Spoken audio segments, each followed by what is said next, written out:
Good morning, y'all. I'm Joshua Wiley, and I hope y'all I hope y'all will have a blessed Sabbath today. When I woke up, I was immediately impressed to give y'all this little Bible nugget for the day. Pray with me. Dear Heavenly Gracious Father, please, Lord, let me disappear and let your Holy Spirit speak, Father. Amen. Okay, I want to tell y'all a story of a single mother. Young Adventist woman, had her kids as a teenager, lived in the projects, and her oldest son, who was dear to her, because of a lot of the hardships and things of that nature, her having to work, single mom, and she worked third shift, and she was gone most of the time. So he, the oldest son had free reign to do whatever he wanted pretty much almost his whole life. And of course, she couldn't control him like a lot of women can't when you have a real alpha son, like a real man's man son. But anyway, for years, he went to prison as a teenager. He was very violent, aggressive. Even in the prison, like y'all have heard me say a lot of times, they gave him nicknames like Satan and Babyface Nelson. Things of that nature, even though he grew up in the church. But, he had to be in certain environments. But anyway, very violent, angry, not knowing how to deal with his emotions. He callous, could kill somebody, not think twice about it, things of that nature. And so he grew up, and the mom, seeing that a lot of her girlfriend's sons either died in car accidents, in the street, diseases. She's seeing all of this and she's like, wow, my son is still here. Despite of him growing up with the world called a knucklehead and a thug and a killer, fighting, and she would get calls from, he fighting in prison. So she couldn't call him for months because he would be on lockdown and things of that nature. She knew how her son was, and so he grows up, he gets out, he's still wilding. He has a whole neighborhood. Her son, you know how they glorify the bad guy today. So her son has this influence over all these people in the neighborhood. He's so dangerous, as the world perceives it, that he even sleeps with, his home in this one neighborhood where all his friends live and things of that nature. He keeps his door unlocked because, he has guns, knives, things of that nature. She's seeing all of this, and, so she turns her life around, comes back into the church, really dedicates her life to God, praying that it rolls off on her son. Her other two kids are doing good because they saw so much evil in the older son and how he was. They didn't want no parts of the street, and even though they grew up in the same environment, but let's say they had different dads. So their dad was a positive influence in his life and their lives, but the older son, his dad was a crackhead, end up getting off of crack. I want to tell the full story, give y'all a good picture, but getting off of crack. But for most of his life, his dad wasn't there, a crackhead, things of that nature. So like I said, he really grew up, felt isolated, alone with nobody. And so here, even in this neighborhood, he's still thugging out. He's so wild. Him and his brothers, who he called his street brothers, they're so wild and known that his doors is unlocked. Things of that nature. He's selling dope, doing all of these things. Like I say, he's still violent, angry. And one day, this is the beauty of the story. One day, as the mom changed her life, she realizes she really never gave him any affection and love too. And so the first time he heard his mom say, "I love you," he was actually almost 30 years old. I kid you not. It's a true story. True story. He was almost 30 years old. And that little nugget of the mom, and she actually said it to him one night when he's drunk, gun out in the middle of the street. Something told her to go see her son. And so she gets there, and he's in the middle of the street looking for somebody who tried to rob him. And she screams out, to the Lord, and she's crying, and she tells her son, I love you. And it didn't have an effect then, but it started eventually breaking down the son in certain ways. And the son, he drank his beer from morning till night. He woke up with a beer, went to sleep with a beer, woke up with a blunt, went to sleep with a blunt. And so he goes through all of this, and then the Lord drops him to where he's homeless. He tries to move to another state to relocate, thinking it was his environment, but he took all his bad habits, so he's homeless there. He's wilding out there in another city, another state. So for a couple years, he's homeless, he's wilding, he's robbing, he's fighting. He's still alive and not in prison. And so the Holy Spirit, the mom is praying for him, people in the family is praying for him, his brothers and sisters is praying for him. So eventually, now he's in his mid-30s, and he starts to come back. He says he starts to come back to what I call reality, to where he says, you know what, let me try this 9-to-5 thing. Let me try living like normal people live. Something he had never really done ever. And so he gets a 9-to-5, and he starts to clean up himself a little bit. And the mom is like, there's hope.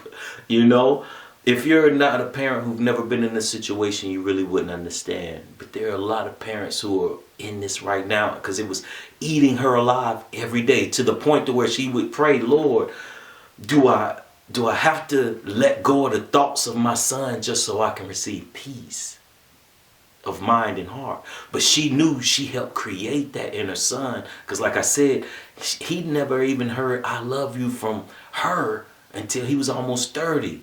So he grew up really isolated, thinking that nobody loved him, which made him even more angrier and more violent.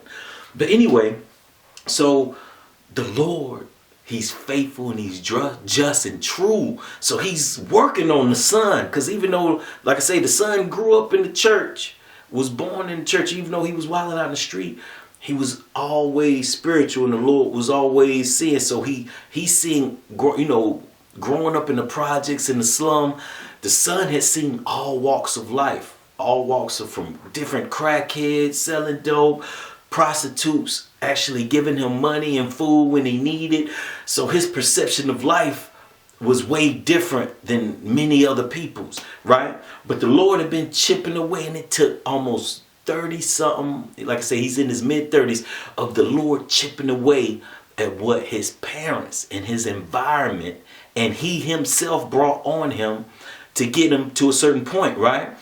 Because like I say, from the non-parenting, a dad who was on crack, raised in a dope house with aunts and uncles on dope, who did violent things to him also, things of that nature. A mom who went through her own struggles as a young lady growing up in this world, and her own things of dealing with her demons and her past. So he's dealing with all that. And then because of all that, he had to deal with the consequences of the sins he brought on himself. And the Lord, so 30-some years it took the Lord to chip away through this shell that this older son had built up, in these walls and these bricks around him, in this hardened life, from even being in prison and saying, I'm going to survive here. I'm not going to get raped. I'm not going to be somebody's little girlfriend on the yard, or somebody's little slave. There are a lot of slaves in prison.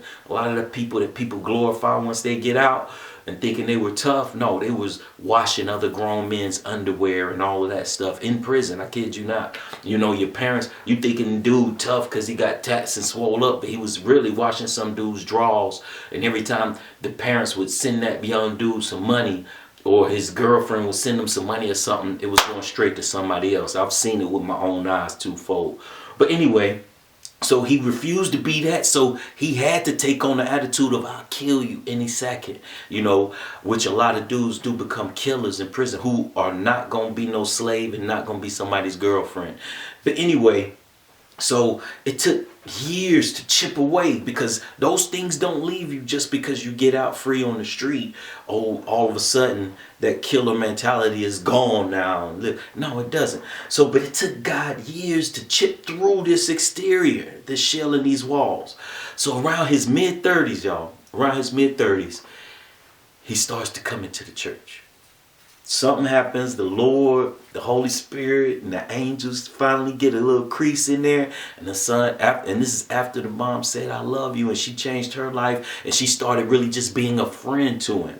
Right? Like, okay, my son is already grown. Let me stop being this. Let me be a friend and treat him like I treat my friends. And so he comes to church with his mom. Like, you want to hang out with your friends. And so sometimes that's why a lot of parents can't reach their children, because they're not, of course you want to be your parent, but you also want to be a friend. Like God is a friend to you. He's also your disciplinarian. You don't want to leave out the discipline, but he's also a real friend. But anyway, so she starts to realize this, and she gets him to come to church with her, and it starts to chip away at him. It starts to chip away at him. And God is like, finally, we're getting somewhere. It starts to chip away at him to the point to where he's seeing all of this stuff about Adventists online, and he's a combative guy. So he says, let me start making videos. Let me stop just arguing with people online. Like, honestly, this guy, this older brother, he started making videos on YouTube. I'm telling y'all, I'm going to introduce y'all to him. But I wanted to tell y'all his story. So he starts making videos on YouTube. Just humbly, nobody knowing his past and who he was, but you could kind of tell in his speech. If y'all go, once I tell y'all, once I introduce y'all to him, go to his first videos, and you could tell in his speech that he was definitely not just proper and raised in the church. But anyway, but his heart and his love, like I say, and he's trying. And so he started making little humble videos to introduce people to Adventism, because believe it or not, in prison, at certain points in prison, he would have Bible studies and things of that nature, and work personally with people and actually take up for Adventism, because in prison he actually read the Bible through several times. He read the Bible through several times. But anyway, I'm nearing the end of the story. So he started making these videos. He ends up getting married, going through all of these issues. And he started getting a little following on YouTube. Let me throw that in there. He started getting a nice little following on, but he didn't care about all that stuff. He didn't care about money, none of that stuff. Like I said, he was just doing it for the Lord. Just doing it for the Lord. But anyway, he ends up getting married, and a lot of baggage from his life, his wife's life, and so their marriage ended up, after several years, their marriage ends up falling apart. I think there were certain things going on with dealing with adultery on both sides, from other elders in the church who had clean cuts and all of that, trying to sleep with his wife and things of that nature. So there's all these issues going on, and then they end up getting a divorce. And so he gets to the point where he hadn't seen his kids in almost a year, right? Y'all, I'm talking about me. And why did I bring up all of that? Because that's a quick summary of my life and my relationship with my mom, who is really, literally one of my best friends. And she told me to tone this video down, because that same big brother, Josh, I was the big brother of my sister Jennifer and my brother Jason. On New Year's, y'all seen the video where this song called True Colors by Fredro Starr and Jill Scott. I had it playing in the background because that was the first holidays where I hadn't seen my children. I've seen them on FaceTime, but it's different from actually touching them and being around them. I have to watch them. They cry because I was the one raising them, because I was running my business from home. Because of the divorce, things of that nature, I have to work now. Y'all know my page is not monetized, and I've never asked for no donations. I'm like Paul. I'd rather go out and blue collar work and earn my money. The word is freely given to me, so it's not, I could never charge anybody for it or ask for money for it. But anyway, so my daughter's birthday was late October, my son's was late November. Then you have the holidays, and my 2-year-old, his birthday just passed yesterday.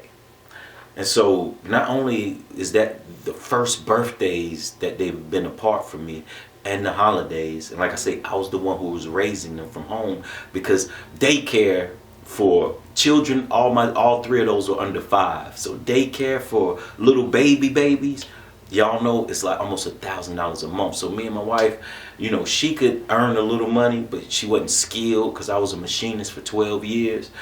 And so, but I could run a business and actually still be the big breadwinner in the home while I'm running a business from home and raising my children. And so, which I was. But anyway, so as the story of the big brother took God all this time to get me here, through the last year of my divorce, right, I went through the heavy ups and downs. Like I say, the old Josh, that old would come out to where I would spend like 3-4 months just drinking from morning till night, getting high, you know, things of that nature. But anyway, when I did the video on on Christmas, for all the dads who couldn't see or touch their sons, I've actually been sober for months. You know what I'm saying? I've been sober for a couple months, not watching porn, not being violent. Like I say, I humiliated a couple neighbors who ran their mouth to me while I was in this bad state this past year. Just trust me, my neighborhood know me, and the kids love me in my neighborhood.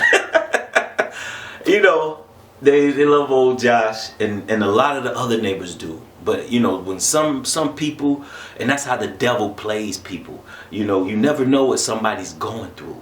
You know, here I am going through a divorce, haven't seen my kids. They didn't know that this neighbor had been locked up 20-something times, 27. I hate even saying it now. But all of these times, and I've been boxing since I was little. Even though they could see me sparring, I do before I started working. This is my first week ever working, and I still run my business, so I'm doing 2 jobs. But they would see me do my laps for an hour and a half in the morning, and then I would do another hour and a half at night. And at night I would spar while I'm doing my laps. So they knew I had little hands, and I guess some of the dudes got drunk and was like, well, I want to test some da-da-da. Let's just say in under a minute, they regretted all that. But anyway, see, there I go on tangents. But anyway, so by this time, and I even regretted that, I even went and reconciled with one of them. I reconciled with one of them. You know, and me and him, every time he see me, hey, babe, what's up? You know, he apologized. I could almost see tears in his eyes when I went and knocked on the door, because I felt he wouldn't even come outside for about a month and a half. Like, he really wouldn't come out because of my temper and my anger. After I already humiliated him, how the devil worked in me, I'm sitting there like, oh, you still, you know, it was like, whenever I would get angry and mad that I was missing my kids, I'm like, all right, I'm going to go take it out on you again. You know what I'm saying? Even though I was the victor, you know, but I noticed that he wouldn't even come outside. He was scared to come outside, even though he's bigger. And I'm not talking about people smaller than me, y'all. I'm talking about dudes bigger than me and all of that. And then that's when I went and knocked on his door, because the Lord said, I've forgiven you, now go forgive him and let go, because you're obviously affecting his life to where he's even scared to come outside.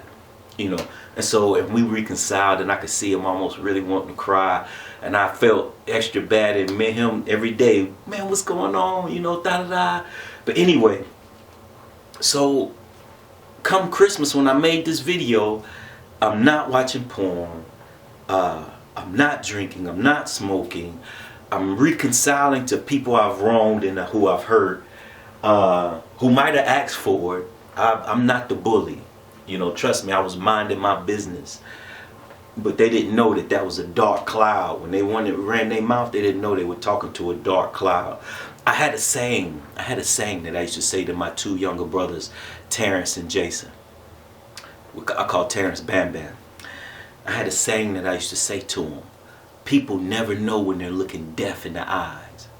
And I didn't say that just as a saying that came up to me out of the air. That's because people used to talk to me and not realize I'll kill you, you know, at any moment. I'm really calloused because of all my time in prison and all the hate and anger and all of that. But anyway, living the life that I've had to live and done the things I've had, I'm really callous to death. And that's why I used to say, Lord, how could you ever use me to teach? You know, but anyway, so come Christmas time, I'm reconciling, I'm sober, I'm actually close to the Lord. You know, like today, I dream Like when he told me just to share this, I dream. What I dream at night prepares me for the next day. That's how it's mind blowing. Because when I put my diet in check, and it's like when you're actually in tune with the Lord, He really does lead and guide you moment by moment. I kid you not. And He just told me, get on with it, Josh. Okay, but I was looking. Somebody commented on one of the videos. The video on the Christmas video where I did for the single dads who hadn't seen their kids. Now, at this time, I wanted to be, trust me, I was missing my kids. I wanted to just be drunk, sitting off on the side somewhere. I was angry. I was full of emotions. That's why the release came out in me making a video on one of the songs I used to listen to when I was homeless. That True Color Songs by Fredro Starr actually used to give me, I used to play it when I was homeless, and there used to be a little spark of hope. Look, I'm getting me emotional now. You know, when you listen to the words of that song, it used to give me a spark of hope that everything isn't going to be like this always. And I felt every word of that song. So instead of me wilding out, going to get drunk, sitting off in the corner, going to get some weed and getting high and blowing it, and being angry and going and walking through the neighborhood looking for anybody else who want to fight or pull pistols, whatever, because I'm strapped up with ammo to my kneecaps. Like I'm in Kentucky. I call it Guntucky. But anyway, instead of doing all of that, it came out in me saying, the Lord saying, Josh, do something positive. Or, you know, in the best way you know how, from your walk of life. He said, there's probably other men who are going through the same thing you are.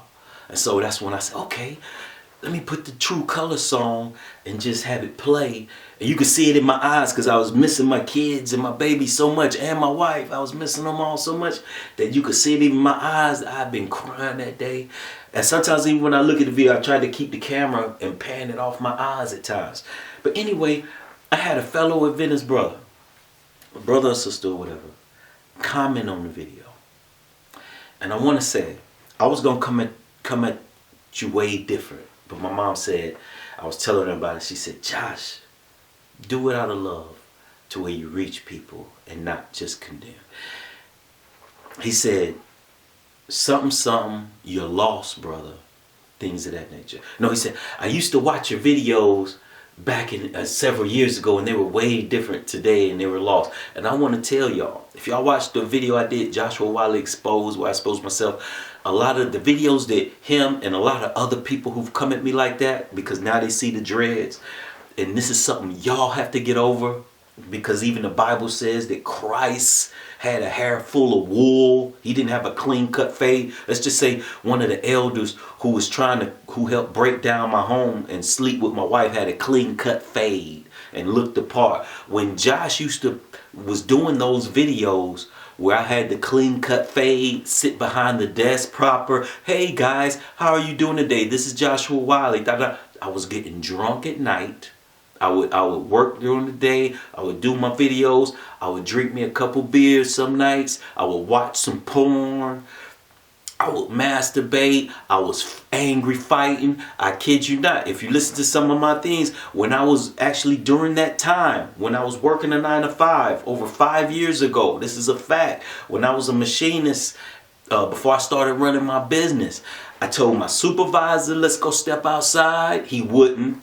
I remember looking around, and over 80% of the men I work with, I had checked because of that prison mentality. They might have said something slick to me or said something slick jokingly, but I was the type in prison, like, for real, you don't leave me alone. I'm leaving you alone. Leave me alone. I don't joke with people, you know, because a lot of people hide hate inside of a joke. Like, I understood that if somebody really wanted to say something smart to you, they'll put it inside of a joke. Or if they wanted to clown you, ha ha, look at your pants today, man, and they would put it in a joke. Josh, because of my old prison mentality, for real, I preached so many sermons on it when I would be like, man, how can I preach to y'all? And I just checked somebody at work the other day. You know, so anyway, so this time that this one Adventist guy's referring to, I'm sitting there while I'm making these videos. I have the clean cut. If some of my subscribers, if y'all been subscribed to me for years, then y'all know I have the clean cut. I might have a sweater. I'm like, how y'all doing? I'm Joshua Wiley. Y'all know the intro. And I'll be like, the Truth Loves Investigation. This is real life. Two of the elders at one church, I tried to fight, told them to step outside. They wouldn't. And not saying we were both in the wrong. Let me just say it that way, because certain men use their titles and position thinking they can run their mouth to you. And I'm the type, I was like, nah, you can't. You better treat me like, you show me respect. I don't care if you are elder or pastor. In the past 5 years, 2 pastors I've had to check, like literally, who didn't want to fight me. Again, Josh's temper. And I got my Bible right here. I'm not going to lie on the Lord and lie on what I did. I'm not happy about it. I'm not happy about who I am or who that old man inside of me. But the facts is just the facts. 2 of the pastors, 2 of my last pastors, not the pastor of one of the churches I attend now, not Pastor Wayne Long, who I love to death. Salute you, Pastor Long. He's totally different. You know what I'm saying? But the other ones thought because of their titles and positions, they could talk crazy to me. And when they got a wake-up call, then it was like, now Josh is the bad guy. Even though you just ran your mouth to me. Anyway. So, where was I at? So, So, during this time, that the guy is trying to say, yes, you were more holy then than you are now. Now me, God, all the angels and the devil and the demons are looking at him like, you're a lie. Hey, you're a lie. You're only calling Josh saying, oh, he was so holy and righteous then because he had a clean cut fade and may sit with a sweater on and be proper when he talked to the camera. But because you saw me on Christmas, not knowing that was really one of my only ways to vent my frustration and my hurt and my pain, you saw me because I just had an earring in my ear. And my hair is dreaded, which I'm never cutting it again. I cut it for the church. Before, let me tell you, go back to the story of the big brother. When I started going to church with my mom, and I finally, and her in the heavenly host, after years of cracking away at my shell, finally got me to get baptized. My hair was down to here. Down to here. And because everybody around me kept saying, you need to cut it. You need to cut it. You look like a thug. You look like a thug. I cut it. And I regret doing it because I've always had long hair my whole life. And in Bible, there was no, John the Baptist really had a fade. You telling me Jesus used to go get lineups? We're so stuck. Now this is the purpose of the whole video. Because it's not just him. This is a whole mentality in a lot of churches, not just Adventism. It's so deep in Adventism. I know from real life, being around people, to online, to where y'all judge holiness on the appearance. And I'm trying to tell y'all, and I've said it. Go back to my video, Joshua Wiley Exposed. A lot of you clicked on it because y'all thought somebody else was exposing me. That's why I laughed right at the beginning. And I was even shocked how I, in under 2 hours, had 500 something views. When I could put up another video, it might have 70 in 2 hours. But people love drama when they think somebody's getting exposed. Yes, even us religious folk. But anyway, go back. I'm telling y'all, I did that a year or 2 ago. But so I'm fighting people at the time when he's talking about, Josh, you were so holy and righteous back then. I was fighting people, getting drunk. I was an adulterer. You know, my wife was doing her dirt, so I went out doing my dirt. And this is while I was teaching. I'm doing all of this, but this is the time when he wants to throw back and say, you were more holy and righteous then. Why? Because he saw me with dreads and an earring in my ear. Not knowing, like I was saying before, God, all of the heavenly host, the devil and all the demons are sitting there like, are you serious? This demon child, this boy who literally was called the demon child to his face by certain people as a child, is way closer to the vine right now than he has ever been. God communicates with him on a deep personal level daily, and the devil knew this, knowing that I'm missing my little ones. I meant to tell y'all, the little ones are first, like I say, the end of October, I missed the birthday for the first time in their life. The end of November, missed the birthday for the first time in their life. The holidays and my birthday is New Year's. So, and then my youngest, Judah, his birthday is January 14th. So all of these days are stretches. So I'm in this dark place and I'm still holding on to the Lord. I'm still sober. I haven't ran back to the bottle. I'm not getting high. I'm not taking my anger out on other people.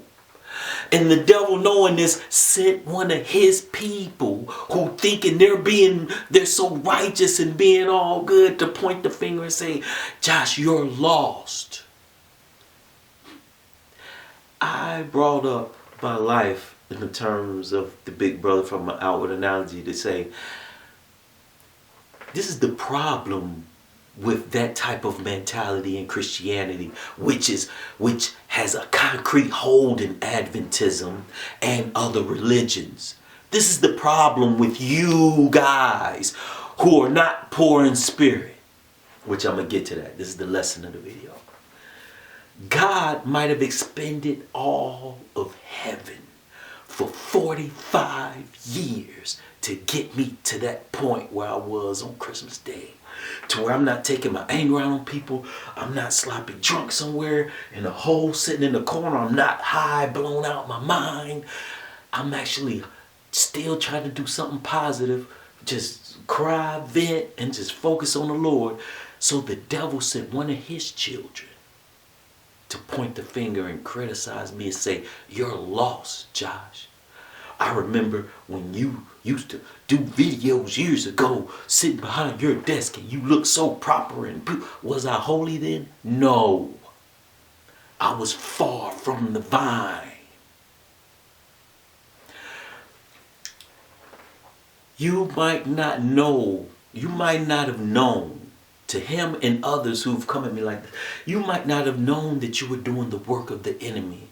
But I'm here to tell you, you was. Because if I'm at that tipping point where I'm missing my kids in every way, I've just gone through a divorce. My whole life has been flipped upside down, along with all the other areas in my life that I normally had wrestled with and had put on myself through the years, and that old man inside of me just period. So all of this is crashing down on me at one time under my shoulders, and I'm barely trying to hold on to a little light and sunshine, and I've been taught that when I'm in a dark place, try to give some other people some light, and that'll help brighten your day. So I'm like, I know there's other brothers who are missing their kids that can't touch them for the holidays. So let me do this little video. I'm trying to just be positive. Just trying to be positive. And here you come with your accusing words that could push me back into where I'm not trying to go. If this is your mentality, if you're watching this video and this is you, and this is your mentality, to where, because I have a hoodie on and you see dreadlocks, Josh is far from where he should be. You're the problem. You're the problem. How many times has this Bible said, looks mean nothing, but y'all still don't get it? Like I said, I've seen it whole life. Some of y'all see guys out here in the street with tattoos, want to be hard, and y'all think they the illest killers in the world. And in that still jungle, I've seen them wash another man's drawers, give another man all his food and commissary, or bend over in the dark, if you know what I'm talking about, to another man. but come out and y'all praise him like he the illest thug in Nebraska. And he the softest pudding pop behind. Like I said, and then I've seen so many elders who, like I said, who look like me, clean cut, on time for prayer meeting, leading out Sabbath school, but trying to sleep with every woman in the church, like the elder who helped break down my home. But then y'all see a young man with nappy hair. Really not even nappy. I do need to retwist it from a new growth. He might have an earring. I had an earring. He's lost. He's lost. I left the comment on there so y'all can see I'm not lying. It's the video I did for all the dads who may not be able to see their kids. I didn't delete the comment. I'm lost. Brother, I'm closer to the vine than I've ever been. And that mentality is what's killing Christianity. And you're painting God in a horrible, ugly light, and he is not pleased with you. Because instead of understanding, instead of compassion, not knowing that somebody may be on the brink of depression and death and dying or hurting someone, and so here you come with your accusing fingers, not knowing that person may be closer to the vine than you. Now I was going to try to just make this 3-4 minutes like they do the little TikTok videos. I was going to call it a nugget.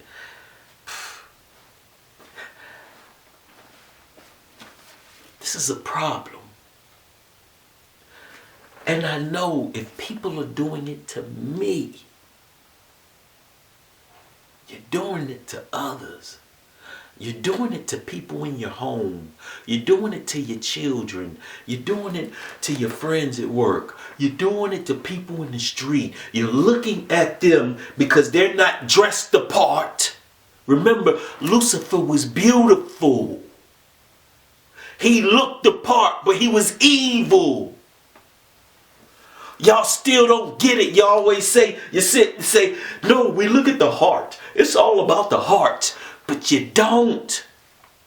You only put the people who look the most handsome in the highest positions in the church, or who have the most lucrative jobs, most doctors and all of these things, or get to be the elders and voted to these positions, and they look the part and they're sharp. You say he has to be righteous. The blue collar workers who still have the black dirt under his fingernails might be a little sleepy in church because he's been working double shifts, but who might be the most friendly, God-loving person that everybody in the neighborhood knows. He's the last you pick, the last you choose, because he doesn't look the part. I'm here to tell you, beloved, many people, they scream, crucify him to Christ because he didn't look the part. This is a fact. Many people missed out on the Messiah when he was right there in front of them because he didn't look the part. This is a fact. That's why they so easily threw him up under the bus, because he didn't look the part, and y'all still don't get it. The devil is still being able to use you as his tools. You're being used as tools of Satan, and I can say that firsthand because when I read it here, I'm going through all of these things, and I'm holding on to the light, and the Lord knows. The Lord knows. And a lot of you know I'm very personal with my subscribers. Like when I try to read my comments and go back and I interact with you. So when I read the comment and I hear the guy, and I'm like, and I'm already trying not to go in this dark place, but here I see, you're lost, Josh. Look, the Beatitudes. This is the first Beatitude. This is the first Beatitude. And when I started the series on the sanctuary, I'm gonna show you what this beatitude really have to do with the sanctuary and why this is the first beatitude. Matthew 5 verse 3. Blessed are the poor in spirit, for theirs is the kingdom of heaven. What is Christ saying out of his mouth? Like I say, I was homeless. When I told the story of the big brother, I was homeless for over 2 years in 2 different states. In circles and areas in the streets and neighborhoods where people would be scared to go and close their eyes and lay their head. One thing about the poor is they're not quick to, now they do criticize and argue and fight amongst each other because there's so much depression and anger, but they're not quick to criticize each other on the level let me say it like this. They don't think they're better than each other.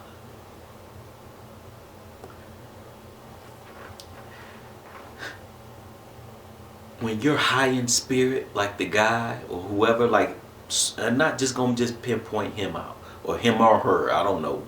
I've gotten a lot of people's YouTube channels wrong by the names and stuff, and it'd be a woman and I think it's a man, and I've had it several times. It's not just that person, but that's the high spirit person who look at somebody that's the high spirited Venice and not just Adventists, but other. This is all Christians and Christianity, who just see an earring and dreads, and you automatically assume that I'm lost. Why? Because your high spirit, righteous, piety on how you think I should be living my life. I should just have a suit on and a sweater and walk around. Oh, oh. Yes. That's why none of you can bring people into the church, because nobody can relate to you. You're unrelatable. And your high spirit is the problem, because you think you're better than somebody who you perceive as lost. But if you were poor in spirit, when you're poor in spirit, then you realize you are the same. When you realize that you're a sinner no matter what. So what if you have a bigger house or a better car or you have the more finer suits? So what? You're still a sinner. You are still a sinner. You're no better than the person who's on meth, the person who's on crack, the alcoholic in the corner, the young girl who's selling her body, or the young girl who's showing all the nude pics on Instagram or OnlyFans. You're no better. But because you believe you're better, you have a high spirit. You're unrelatable. You can't bring no one in the church, not even your own children. And that's why Christ says the kingdom of heaven is only for the poor in spirit. Some of you need to climb down off your high horse today.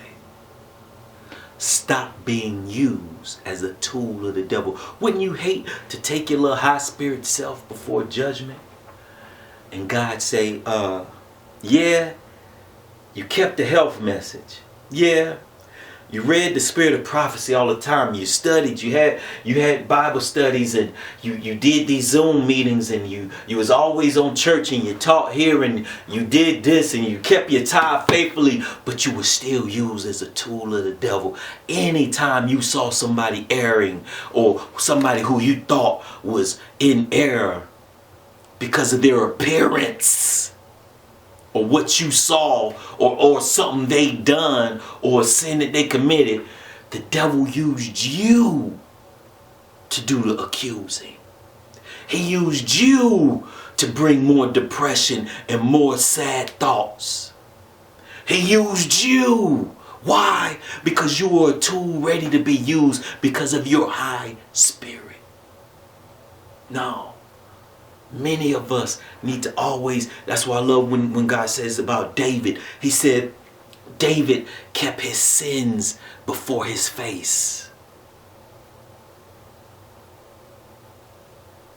He kept his sins before his face, because if you keep your sins before your face, it's hard for you to criticize somebody else when you know you have a problem with gossiping, you have a problem with lying, you have a problem with this, and you have a problem with that.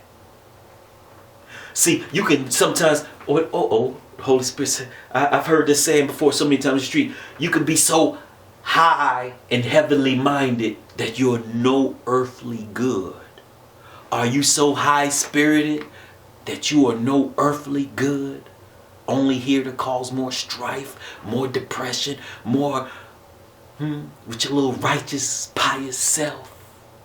You are doing more damage in the church than you realize.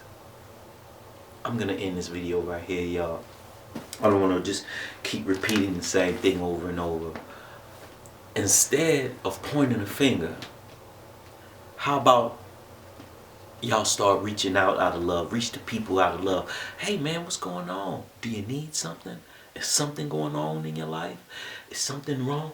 That's what true friendship, and I stress this, friendship, true genuine friendship is the key of the gospel. And not only is it the key to the gospel, but it's the key to every relationship in life. You know, as me and my wife are talking, we're starting over at true, genuine friendship. When dealing with my kids, am I a true, genuine friend? Somebody say, well, you need discipline. Of course, I'm going to be disciplined. But also, true friends tells a friend, hey, man, you're going wrong over here or going wrong over there. True friends don't hold grudges. Sometimes parents hold grudges on their kids. Sometimes the husband holds a grudge against the wife, or the wife holds a grudge against the husband. You're holding grudges against people in the church, people you work with, things of that nature. Are you a true friend? People who just point and accuse aren't friends if you're not willing to help with the solution. I like what Ellen White said. Ellen White says, she said, one time she says, if you're not willing to die for the person, then you have no reason to talk about their sins. And what she was basically saying, I'm going to say it in layman terms because I've said this in many sermons. If you're not willing to help the person with the solution all the way, then you have no business pinpointing their problem. If you're not going to help the little girl occupy her time, find a job, do whatever it needs, give her love and the attention. If you're not going to do that, then don't criticize her for selling her body or showing too many clothes or things of that nature. You're just an accuser. You get what I'm saying? If you're not going to help the young guy, if you're not going to help the young guy take him to the gym, work out, play ball, help him find a job, occupy his time, then don't accuse him of being a thug. If you're not going to help him get out the street, that's the difference what people miss about Jesus and being Christ-like. He helped with their needs first. He showed that he was a true friend and cared about them first. It's so evident. Read the scriptures. Even John, at the end of John, he says Christ did so many things that they cannot be written down in books. He went to towns and villages and healed the whole towns and villages. Why? Because, and this is before he preached, before he gave a parable. Why would he do the healing and the cleansing before he told them about the word or gave them a parable or a nugget? Why? Because once you show people that you genuinely care and love them, it's then that they'll listen to you. Let me say it again. Once you show people that you genuinely care and love them, it's then that they'll listen to anything you got to say. Some of you, most of you are switching it. You want them to hear what you got to say without showing them that you genuinely care and love them first. Are you poor in spirit? Or are you high in spirit? Are you the people who just see the appearance and automatically, Josh is lost. Tom, he's lost. That guy over there is lost. Look at him walking, pants sagging. He's lost. Do you look at people like that? Look at what she's wearing. Oh my. Oh my. Do you look at people like that? Not knowing. Like I'm about to go finish communing and enjoying my Sabbath with the Father. Not knowing they could be closer to the vine than you. Y'all have a good one.